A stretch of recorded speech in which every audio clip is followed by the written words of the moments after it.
لیکن رسول اللہ کی محبت ہمارے ایمان کا حصہ ہے. آپ صلی اللہ علیہ وآلہ وسلم کی محبت اسلام کی بنیاد ہے. اسے تو کوئی شخصیت پرستی تو نہیں کہہ سکتا. اگرچہ نبی علیہ السلام بھی اللہ کی مخلوق ہیں، خالق تو اللہ ہی ہے، لیکن رسول اللہ صلی اللہ علیہ وآلہ وسلم کے ساتھ ہماری ہمیشہ کی کامیابیاں جڑی ہوئی ہیں آپ کی اطاعت کے اندر. حتیٰ کہ اللہ تعالیٰ نے یہاں تک فرما دیا ہے من یطع الرسول فقد اطاع اللہ، جس نے رسول کی اطاعت کی اس نے اللہ کی اطاعت کی. اب یہ بہت بڑی بات ہے. ایک تو عام آیات آپ سنتے ہیں نا، اطیعوا اللہ و اطیعوا الرسول، اطاعت کرو اللہ کی اس کے رسول کی، لیکن یہ بہت بڑی بات ہے کہ من یطع الرسول فقد اطاع اللہ، جس نے رسول کی اطاعت کی اس نے اللہ کی اطاعت کی. یہاں تو پیرلل میں دو اطاعتوں کا ذکر ہی نہیں ہو رہا، بلکہ یہ بتایا جا رہا ہے جو رسول اللہ کا حکم مان لے گا گویا کہ اس نے اللہ کا حکم مان لیا. اس پر بھی ترا قل ان کنتم تحبون اللہ فاتبعونی یحببکم اللہ، اے نبی ان سے فرماؤ اگر تم اللہ سے محبت کا دعویٰ رکھتے ہو تو پھر میری یعنی رسول اللہ کی اتباع کرو، تو اللہ تعالیٰ بھی تمہیں پھر محبوب رکھے گا اور تمہارے گناہوں کو بھی بخش دے گا. یعنی رسول اللہ کی اطاعت میں، اتباع میں اللہ تعالیٰ کی محبت کا کرائٹیریا چھپا ہوا ہے. اور یہاں پر لفظ استعمال ہوا ہے اتباع. اتباع کہتے ہیں محبت کے ساتھ اطاعت کرنے کو. یعنی یہ نہیں ہے کہ آرڈر ہے تو اب ماننا ہی ماننا ہے، دل سے ماننا ہے، اس کو کہتے ہیں اتباع رسول صلی اللہ علیہ وآلہ وسلم.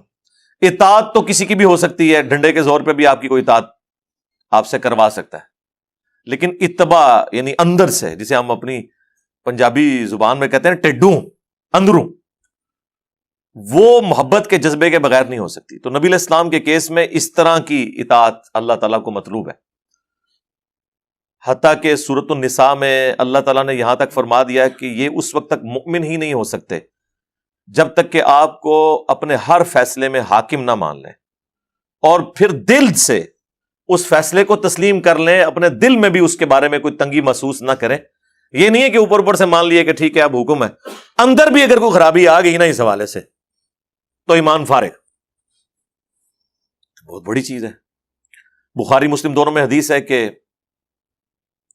تم میں سے کوئی شخص اس وقت تک مؤمن ہی نہیں ہو سکتا جب تک کہ میں اسے اس کے ماں باپ اولاد سب لوگوں سے بڑھ کر عزیز نہ ہو جاؤں.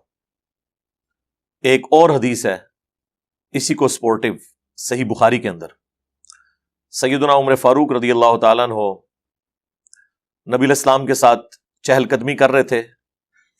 رسول اللہ کا ہاتھ انہوں نے محبت سے اپنے ہاتھوں میں پکڑا ہوا تھا.